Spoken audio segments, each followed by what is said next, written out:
Everybody, welcome to What's Up Wednesday. This week, I want to talk about what I refer to as the hidden side of safety. And what I mean about that is, as leaders, as safety professionals, our approach is really critical to our success.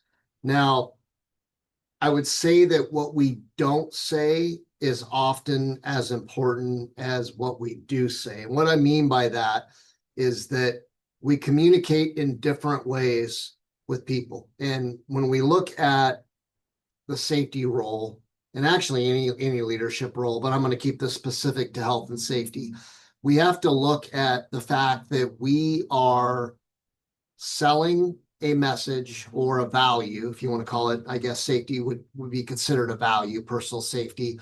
And we're also kind of appealing psychologically to people because um, we're influencing sometimes their belief system, the way they process, the way they think, and we're trying to get them to do things in a different manner. So, ultimately, I would say in some ways, safety professionals have always been looked at as a threat to production, a threat to how I do something, a threat because I'm going to have to change and I'm going to have to be more aware of how I'm doing something. And all of these things become a burden on a worker. And I don't think that we encounter that culture as much today as we did, say, 30, 35 years ago, but it is still out there. Now, what I would say is that as we present ourselves, it's really critical. They always say that first impressions last a lifetime, and that's true. You can make and break your credibility and, and relationships in a fraction of a second, depending on how you present yourself. So think a little bit about how you carry yourself. And I would almost encourage people to have somebody videotape them doing their job in the field. Have somebody kind of do a job shadow, where they actually videotape you engaging with somebody so you can see what that looks like. But pay special attention to body language. Is your body language you know, kind of tough and gruff, or is it very open and engaging? Think about how critical that body language is. It's something that I think we focus too little on, that is so incredibly important in how we deliver a message. The nonverbal side of delivery is every bit as important as the verbal side, which is one of the reasons that email correspondence, some of these other forms of communication could be so difficult, because there is no nonverbal. Also, what's your tone of voice? Is your tone of voice calm? Is it reassuring? Or is it accusatory and punitive in some way? I mean, those are kind of the ends of the spectrum, one side and the other. But ultimately, what is your tone? How are you approaching people?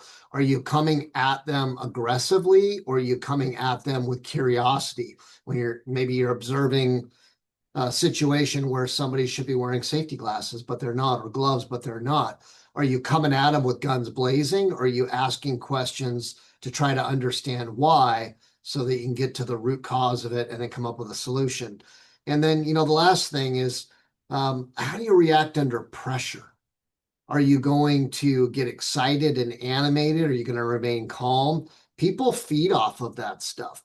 And depending on your response and your reaction to how you carry yourself, others are going to fall into form, so to speak, and likely do much like you do. So, what kind of an example are you setting?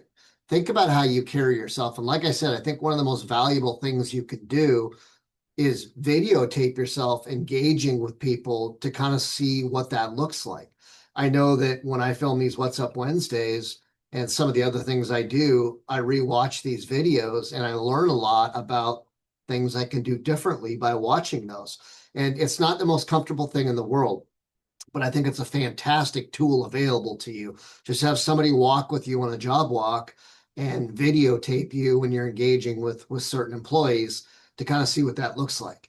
And I think that, one other measurement or gauge is the relationships that you build. What do they look like on a site? When people see you coming, do they smile and say, "Hey, good morning, Bill"? or good morning, Susan, whatever it might be, are they engaging with you, or do they kind of scurry away and they're a little standoffish? To an extent, I would think that's a pretty good indicator of how you're carrying yourself and how you're presenting yourself. And it might be an opportunity for you to maybe change your view a little bit, change your approach, and maybe even ask people for feedback on how you engage with them, what you could do better. And as difficult as this may be, again, a fantastic tool. So hopefully you find that helpful, and we'll see you next Wednesday.